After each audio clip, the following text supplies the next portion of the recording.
Hey, good evening. It's Wednesday, July 5th. Hope everybody survived the 4th.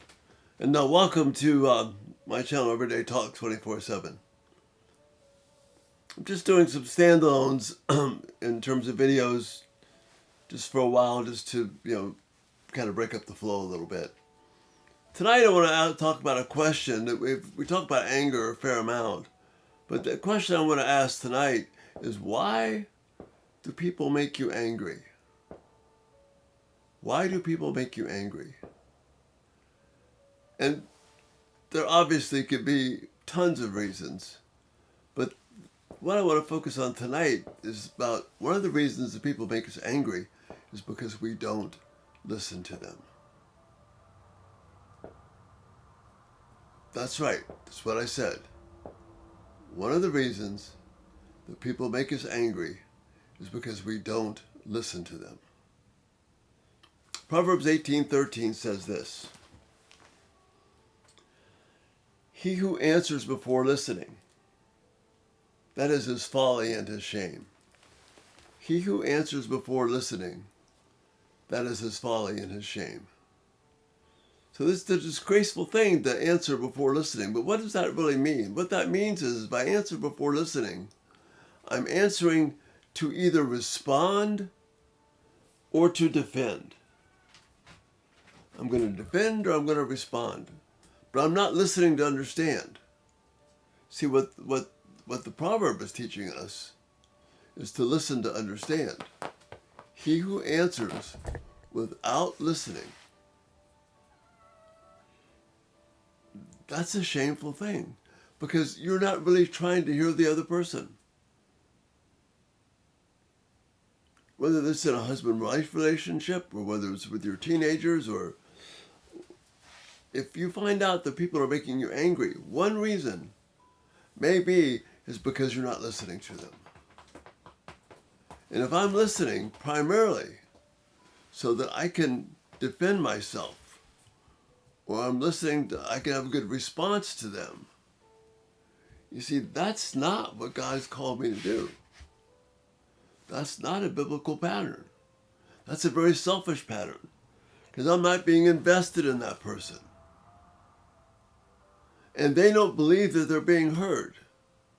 If someone believes they're not being heard, what's going to happen? They're going to get back at you and try to make you understand.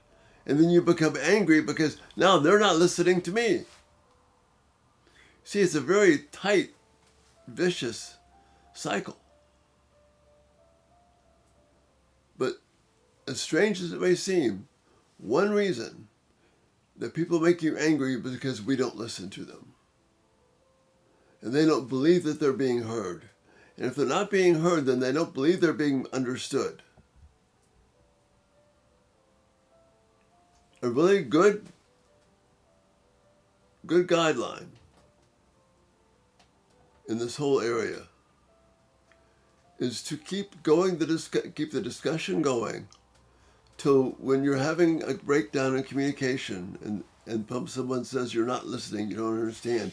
Keep talking to them. Hey, Echo. Keep talking to them until they can, when you say something to you, they can tell you, yes, that's what I meant. Doesn't mean you have to agree with them, but at least you're listening so you understand. And if I'm going to listen to understand, then that's what allows me to speak well. Because we've got a very strong statement about speaking in Ephesians 4:29, very much connected to the Proverbs, where it says, "Don't let any unwholesome talk, don't let any rotten talk come out of your mouths, but only what's helpful for building others up according to their needs, so that it may benefit those who listen." So the command in Ephesians is, my words have got to benefit the person I'm talking to. And if they're not, those are rotten words. I'm talking past that person. So let's go back to our model again. I'm not listening to someone to understand. I'm listening to either to defend or respond, to protect myself. That person doesn't feel like they're being heard. They become frustrated with me, so I come back responding to their frustration. and it gets worse. And then they get angry with me more, and now I'm really angry at them for not understanding. I'm just trying to talk to you. But you see, if I haven't listened to understand well, then I'm going to be infuriating them and making them upset, making them angry. That doesn't help. See, what God is telling me to do is to listen so that I can understand, so that I can respond in a way that they know they're being heard. And that way, if the person knows they're being heard,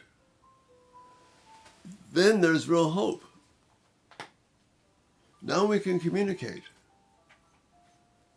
At least we've leveled the playing field. The person I'm having the discussion with knows that I care enough about them to really listen to them so that I can understand their words. Again, I don't necessarily have to agree with them, my teenager, my spouse, my friend. But they can at least know that I care enough about them to get it right what they're telling me. So you're not grilling somebody. You're not attacking them. You're not forcing them to, say, how could you? All that kind of stuff. What you need to be about is honoring the wisdom of the Proverbs so that you listen to understand. Because the Proverbs tell us it's a shameful thing if we don't. Echo's making a little noise over here tonight.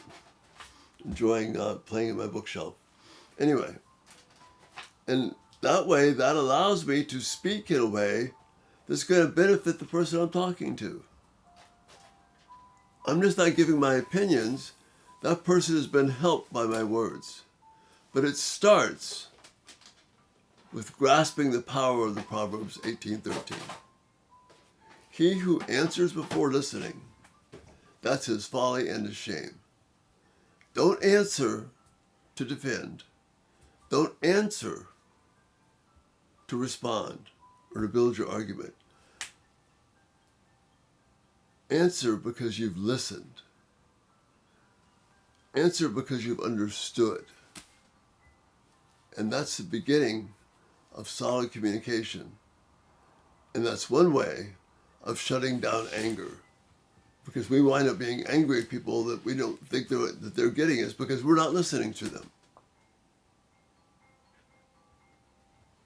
So much wisdom in the Proverbs. Think about that. Answer to understand.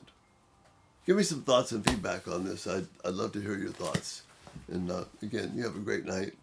Thanks so much for being here, and Lord willing, Echo and I will see you tomorrow. Good night.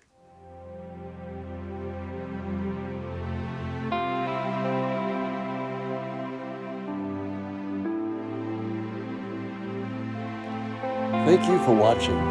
May God richly bless you as you seek to live for His glory.